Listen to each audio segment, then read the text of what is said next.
I think we have a little bit of a problem here. This is a good time of year when it's cold outside, and we may have gotten gifts if we participated in a gift-giving holiday. Then we might need to go through some of our things and decide what we actually need and maybe what we can pass on so that somebody else can enjoy that item. Because it's wonderful having great, beloved, precious items, but at a certain point, if there's just too many of them, then you don't own the things. The things start to own you. So today we are going to read a book called Too Many Toys by David Shannon. And I am going to encourage everyone to maybe go through, see what you own, what is in your house, what you actually need, what you want to keep, something that sparks joy, for example, and maybe what it's time to let go of. Because sometimes we get a little tied up with our emotions and our memories that are tied into things, and sometimes we need to let the things go and we can still enjoy the memories. So here is Too Many Toys by David Shannon.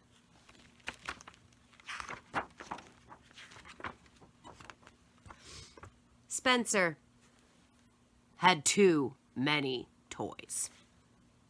They covered the floor of his bedroom and piled up in his closet. They were stashed under his bed.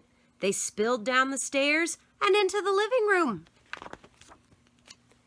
He had big toys in the backyard and little toys in the bathtub. Sometimes Spencer played with nice, quiet wooden pull toys. Other times he played with noisy, crazy electronic toys. He had puzzles, board games, and talking books that fueled his mind. And loud, jumpy, frenzied video games that didn't. Kind of looks like the couch I'm sitting on right now. Spencer liked to make his toys into a parade that stretched from one corner of the house to the other and back again. There was an entire zoo of stuffed animals and a gigantic army of little action figures. I think this guy might be my favorite. He had a fleet of planes, trains, and toy boats, and a convoy of miniature trucks and cars. He also had lots and lots of musical instruments, art supplies, and alien spaceman weapons. Gotta have alien spaceman weapons. Everyone gave toys to Spencer. Of course, his mom and dad did. But so did Grandma Bobo and Poppy and Granddaddy and Auntie Mim and Uncle Fred and Cousin Drew. They gave him toys for every holiday, and even the 4th of July, and his birthday.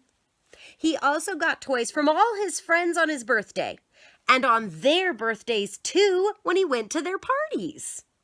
He got toys at the drive-thru with his Kid Burger, and at school for having lots of Peace Person points, and at the dentist and the doctor when he didn't squirm. That's a lot of T-O-Y-S. That's a lot of toys. They were becoming a household hazard. Have you ever stepped on a Lego piece in your bare feet? Or a jack? Well, it really hurts, especially if you weigh as much as Spencer's dad. I have stepped on so many Legos. It's not pleasant. You can also trip on things like railroad tracks and race cars if you're carrying a load of laundry. I have also tripped carrying laundry in my house. I love this expression on his face. One day, Spencer's mom had it up to here with all the toys. "Spencer!" she yelled on her way upstairs. "You have too many toys!" "That's impossible," thought Spencer. Then she said, "We're going to get rid of some of them." "That's a catastrophe!" "Pick out which toys you don't want," she ordered, "and put them in this box." "But I love them all," Spencer cried. I like how sad and lonely this box looks. And his eyes, so sad. "That's right," his mother said. "I'll help you." She picked up an alien space ninja. "How about this one? You haven't played with this in years." "But I was just about to." "Spencer," Mother said, "it doesn't have a head." "I'm making him a new one," Spencer replied. "Fine," said Spencer's mother, "but this can definitely go." She put down the alien and picked up a filthy one-eared bunny. "Not Mr. Fluffers! Mom, how could you?" "This one then," she said. "That's Mr. Fluffer's best friend." "This one? Mother, have you forgotten? Grandma Bobo gave me that on my 4th birthday, and I'll never be 4 again, ever." "Oh, please, Spencer," said his mom, rolling her eyes. "Don't be so dramatic." "Okay," she said, "you can keep that one. But I'm giving away this pig and the Johnny Choo Choo." "Tell you what," countered Spencer. "I'll let you have the pig, but I get Johnny Choo Choo." "What, are you a lawyer now?" asked Spencer's mother. "You can keep Johnny Choo Choo, but the cow goes in the box too. Deal?" "How about 2 Gitchagoomies instead," said Spencer, "and I'll throw in a little peeper of your choice." "How about all of them go in the box and you don't watch TV for a week?" Spencer decided it was in his best interest to agree. "Deal." "Finally, some toys in the box," sighed Spencer's mom. "I had no idea this would be so much work." She plopped down on the floor next to an egg-shaped pirate that bellowed, "Arr! Avast, ye scurvy dog! Avast! Avast, scurvy dog! Scurvy dog! Scurvy dog!" "There's another one you can do without," she said. "No problem," said Spencer. His mom nearly fell over. "What? You're just going to give up just like that?" "Sure," Spencer replied. "That's Dad's." Oh, look at the box. It's starting to fill up. So Spencer and his mom went through every toy box and looked in every closet and under every bed until they had haggled and wrestled and argued over every toy in the entire house. Finally, they were finished. And his mom had a cup of hot tea and a short rest. Uh-oh.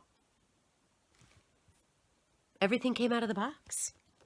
Then she went upstairs to begin loading the toys into the car. But instead of a nice, neat box of toys all ready to go, she saw a big, messy pile of toys all over the floor. "Spencer!" she screamed.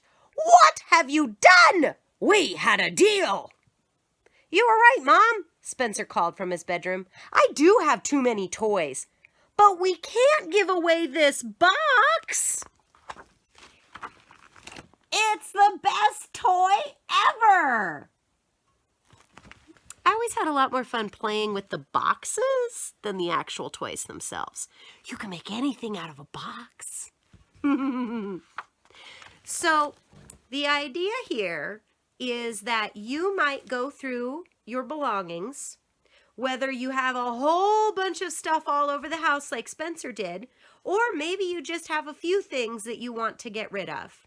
The idea here is that whatever these items were, whatever fun you had with them, that doesn't mean that you're going to throw them away. You can give them away to somebody else who's then going to have a chance to make memories and have fun with those items too. So when you're going through your things, you can decide, this toy, this one I'm definitely keeping. But, maybe this toy could go to somebody else and somebody else could have fun with it and play and have memories and all sorts of fun. So this way, instead of having toys that just sit around and gather dust, we can pass them on to other people and share the joy. So if you have too many toys, it might be time to go through and decide which ones are going to have an adventure with somebody new.